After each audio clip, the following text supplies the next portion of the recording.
दोस्तों, अगर आप भी रोहित शर्मा और सूर्य कुमार यादव को बेहतरीन खिलाड़ी मानते हैं तो वीडियो को लाइक जरूर कीजिएगा। दोस्तों, इंडिया इंग्लैंड के बीच पहले टी20 में हुआ कुछ ऐसा, पलट गया है 16 सालों का इतिहास। जहां रोहित ने पहले अपने बल्ले से शतक ठोका तो फिर आखिरी ओवरों में सूर्या और रिंकू के तूफान ने टीम इंडिया की धमाकेदार वापसी कराई। तो आखिर क्या कुछ हुआ अंतिम गेंद तक चले इस ऐतिहासिक महामुकाबले में? कैसे आखिरी ओवर में 19 रन चेस करते हुए भी भारतीय टीम ने इंग्लैंड की कमर तोड़कर रख दी? अंतिम गेंद में जब 4 रन चाहिए थे और कौन सी टीम मार पाई इस मुकाबले में बाजी? क्या भारत ने हासिल की एक धमाकेदार जीत? रोंगटे खड़े कर देने वाले इस मुकाबले की पूरी हाईलाइट का वीडियो हम आपको दिखाएंगे, लेकिन उससे पहले आपको क्या लगता है कि सूर्या, रिंकू और रोहित में कौन सबसे बेहतरीन बल्लेबाज है? नीचे कमेंट करके जरूर बताएं। दोस्तों, टेस्ट सीरीज में 4-1 से धूल चटाने के बाद अब टी20 सीरीज में इंग्लैंड टीम इंडिया से बदला लेना चाहती थी। वानखेड़े स्टेडियम पूरी तरीके से तैयार था इस रोमांचक मुकाबले की मेजबानी करने के लिए। इस महामुकाबले में जब सिक्का उछला तो किस्मत चमकी कप्तान रोहित शर्मा की।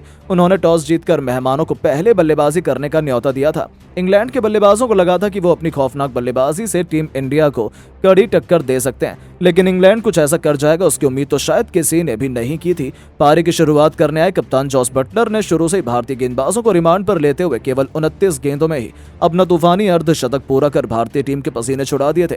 हालांकि राहत की बात यह थी कि रोहित के तुरुप किक के अर्शदीप सिंह का जादू एक बार फिर चल गया। अपने रफ्तार के खौफ से उन्होंने इंग्लैंड के टॉप ऑर्डर को तहस नहस कर दिया था। अर्शदीप के साथ मिलकर रवि बिश्नोई ने एक के बाद एक लगातार 4 विकेट चटकाकर इंग्लैंड की कमर तोड़ दी थी। एक समय तो ऐसा लगा था कि वो 100 रनों तक भी नहीं पहुंच पाएंगे, लेकिन उनके लिए मुश्किल की घड़ी में संकट मोचन बने उनकी टीम के सबसे बड़े टी20 खिलाड़ी सैम करन। इस दिग्गज खिलाड़ी ने अपनी टीम को संभालने की जिम्मेदारी अपने कंधों पर उठाई और टीम इंडिया के गेंदबाजों की धज्जियां उड़ानी शुरू कर दी। आवेश से लेकर बिश्नोई, अर्शदीप सभी की जमकर पिटाई करते हुए करन ने भी केवल 30 गेंदों पर अपना अर्धशतक पूरा किया था। उसके बाद भी इस खिलाड़ी ने रुकना जरूरी नहीं समझा। दूसरी तरफ से उन्हें किसी का साथ नहीं मिला, लेकिन अंत तक नाबाद रहते हुए उन्होंने 40 गेंदों पर 71 रनों की तूफानी पारी खेली, जिसमें 8 खौफनाक छक्के शुमार थे। इसके दम पर उन्होंने इंग्लैंड की पारी को 20 ओवरों में 216 रनों तक पहुंचा दिया था। जी हां दोस्तों, मुकाबले में बहुत आगे लग रही टीम इंडिया अचानक से पिछड़ चुकी थी। भारत के लिए सर्वाधिक विकेट अर्शदीप सिंह ने हासिल किए। उन्होंने 4 बल्लेबाजों का शिकार किया। अब भारतीय टीम के स्टार बल्लेबाजों पर इस लक्ष्य को जल्द से जल्द हासिल कर अपनी टीम को जीत दिलाने की अहम जिम्मेदारी थी। उनके इरादों को सच करने के लिए रनों की ताबड़तोड़ बरसात करने यशस्वी जायसवाल के साथ कप्तान रोहित शर्मा की जोड़ी मैदान में उतरी। और टेस्ट सीरीज के बाद अब टी20 में भी रोहित ने अपना सारा गुस्सा इंग्लैंड के मासूम गेंदबाजों पर उतारना शुरू कर दिया। आपको बता दें, जहां एक तरफ हिटमैन ने आते ही पहली गेंद पर तूफानी छक्का बटोरकर अपना खाता खोला था, तो यशस्वी ने भी शानदार कवर ड्राइव चौका जड़कर अपनी पारी की शुरुआत की थी। इन दोनों का बल्ला पावर प्ले में जमकर गरजा। 6 ओवरों का बखूबी फायदा उठाते हुए इन्होंने अपनी टीम को 60 रनों तक पहुंचा दिया था। जीत की नींव बिछा दी गई थी। ऐसा लगा था कि अब तो टीम इंडिया को कोई हरा ही नहीं सकता है, लेकिन फिर होता है इंग्लैंड की वापसी का शंखनाद। एक बार फिर चलता है मोइन अली का जादू। जिस तरह से उन्होंने वर्ल्ड कप में बल्लेबाजों को अपनी धुनाई पर नचाया था, वैसे ही हमें इस मुकाबले में भी देखने को मिला। जी हां दोस्तों, अली ने आते ही लगातार 2 गेंद पर अपने पहले यशस्वी तो फिर अगली ही गेंद पर गिल को चलता कर भारतीय टीम को करारे झटके दिए थे। यशस्वी 29 रन बनाकर पवेलियन लौटे, तो वहीं गिल को तो खाता भी खोलने का मौका नहीं मिला था। इसके बाद मैदान पर रिंकू सिंह रोहित शर्मा का साथ देने आ गए। इन दोनों बल्लेबाजों ने मिलकर खूब तबाही मचाई और टीम इंडिया के स्कोर को 10 ओवर में ही 110 रनों तक पहुंचा दिया।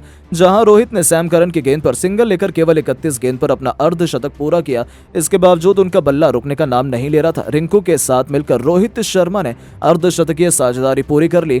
रोहित शर्मा की बल्लेबाजी देखकर यही लग रहा था कि आज एक बार फिर इंग्लैंड के गेंदबाजों की शामत आई हो।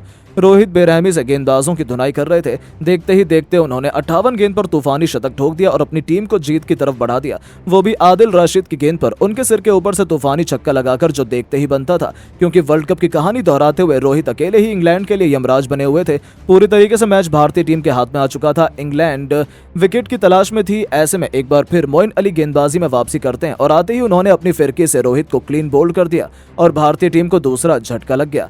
रोहित ने 112 रनों की एक जबरदस्त पारी खेली। इस दौरान उन्होंने 9 छक्के तो वहीं 6 चौके भी लगाए थे।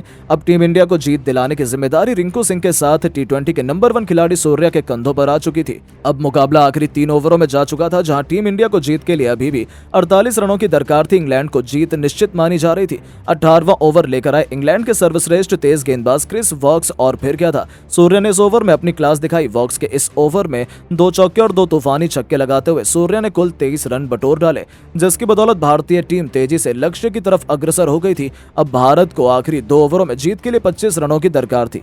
लेकिन पारी के 19वें ओवर में गेंदबाजी करने आए मोइन अली ने केवल 6 रन ही दिए। जी हां, इस ओवर में दोनों ही बल्लेबाज कुछ खास नहीं कर पाए और भारत को आखिरी ओवर में जीत के लिए 19 रन बनाने थे। इस बार दोनों बल्लेबाजों को रोकने की जिम्मेदारी आन पड़ी थी सैम करन के कंधों पर, लेकिन उन्होंने भी नहीं सोचा था कि कुछ ऐसा हो जाएगा और उन्होंने पहली गेंद पर सूर्या के शानदार चौका लगाया। अब आखिरी 5 गेंदों में जीत के लिए 15 रन बनाने थे, लेकिन करन की दूसरी गेंद पर भी सूर्या ने एक और चौका लगा दिया और अब आखिरी 4 गेंदों में 11 रन रह गए। तीसरी गेंद पर करन ने वापसी की और केवल 1 रन दिया। अब रिंकू सिंह स्ट्राइक पर आ गए। अब 3 गेंदों में बनाने थे 10 रन। सैम करन की चौथी गेंद पर रिंकू ने एक्स्ट्रा कवर के ऊपर से शानदार छक्का लगाया और टीम इंडिया को जीत का ऐलान कर दिया। इसी के साथ रिंकू ने अपना अर्धशतक केवल 28 गेंद में पूरा कर लिया था। अब पूरी तरीके से मैच भारत की मुट्ठी में था, लेकिन करन ने वापसी की और एक ऐसी खतरनाक बाउंसर डाली जिस पर रिंकू कुछ खास नहीं कर पाए। दोस्तों, अब 1 गेंद पर 4 रन बनाने थे। स्ट्राइक पर थे रिंकू। प्रशंसकों को उम्मीद थी कि वो भारत को जीत दिला देंगे। आपको बता दें, सैम करन ने इस पर परफेक्ट यॉर्कर डाली। ऐसा लगा था कि इंग्लैंड जीत गया, लेकिन फिर रिंकू के बल्ले से बिजली कौंधी। माही के अंदाज में उन्होंने मिडॉन के ऊपर से ऐसा हेलीकॉप्टर शॉट जड़ा कि गेंद देखते ही देखते हवा में कब गायब होकर स्टेडियम के पार चली गई, पता ही नहीं चला। और इस गगनचुंबी छक्के की बदौलत रिंकू सिंह ने एक मस्ट विन मुकाबले में टीम इंडिया को न केवल जीत दिलाई बल्कि इंग्लैंड के घमंड को चूर चूर कर नया इतिहास लिख दिया। जहां इंग्लिश टीम और उनके फैंस तो स्टेडियम में ही आंसू बहाने लगे थे। लेकिन दोस्तों, अब आपको क्या लगता है कि दूसरे T20 मुकाबले में कौन सा भारतीय बल्लेबाज शतक लगा पाएगा? रोहित शर्मा, सूर्या, यशस्वी या फिर कोई और? अपनी कीमती राय नीचे कमेंट बॉक्स में जरूर दें और ऐसी शानदार खबरों के लिए चैनल को सब्सक्राइब करना बिल्कुल ना भूलें। धन्यवाद।